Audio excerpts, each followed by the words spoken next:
Hi, my name is Hans. I'm one of the co-founders of Anki. We're a robotics company in San Francisco. And what you're seeing here is Anki OVERDRIVE. It's our new battle race car system, which we're going to launch this September, so in a few months from now. And it's the second generation of a product we released earlier, which is called Anki Drive. And there are some very big differences between the old version and Overdrive coming out in September. And one of the biggest differences is that it's now based on a magnetic connector modular track system. So you can build any possible track you could want, but at the same time it's very quick and very easy to set up completely new tracks. The Overdrive Base Set comes with 10 track pieces, which allows you to build 8 completely different tracks. It comes with 2 cars, Ground Shock and Skull. And at launch, we're also going to have 4 additional expansion cars available and a large number of expansion pieces to really pretty much build anything you could want. Some of the expansion pieces are, for example, a jump, a 4-way intersection where the cars can choose which way to go on those intersections. And then what we call the 180 pieces, where cars can drive up to and then do a 180 and then speed back. So people can start playing things like Capture the Flag, for example, or End Zone games. And the gameplay in Overdrive is very different from Drive, because this idea of commanders we introduced last fall, where people can either race against each other or race against commanders, we're taking that really to the next level, where now you're part of a tournament and your goal as a player is to become Anki Overdrive Tournament Champion. So the way how gameplay works in Overdrive is that you can take control over a car, other players can take control over cars.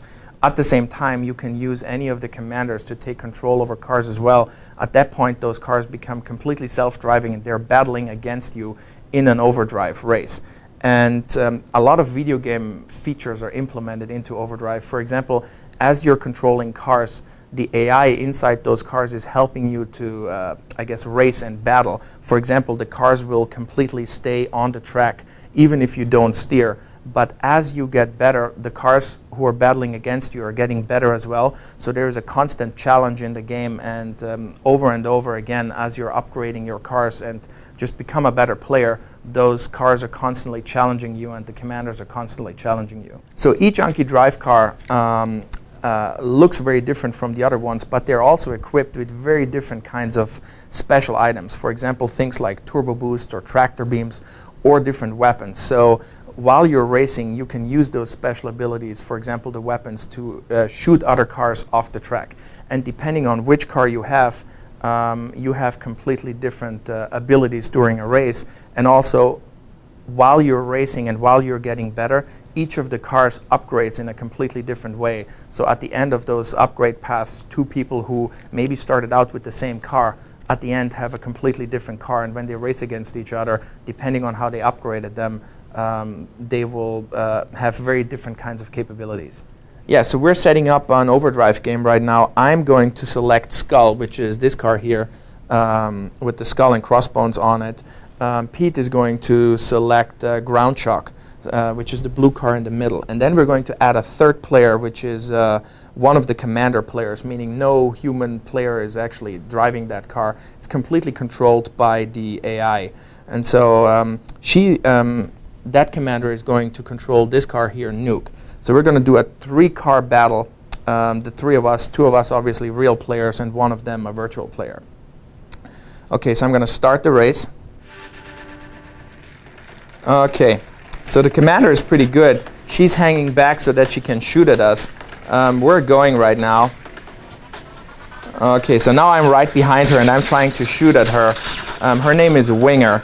So I'm trying to get her off the track, but she's trying to run around and get out of my way, which she's actually pretty good at, it looks like.